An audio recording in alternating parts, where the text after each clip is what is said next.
Here is how to show what you are playing on Discord mobile. Hello everyone, welcome back to app tutorial.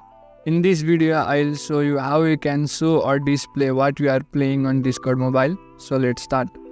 First of all, open the Discord app and log into your account. As you open the app, go to your profile by tapping on you on the bottom right side. After that, tap on the settings icon on the top right side. Now go to privacy and safety. Scroll below and you will find activity status. Make sure you enable the activity status.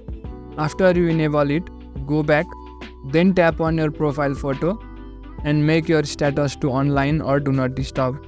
After you do that, it will display what you are playing on Discord mobile.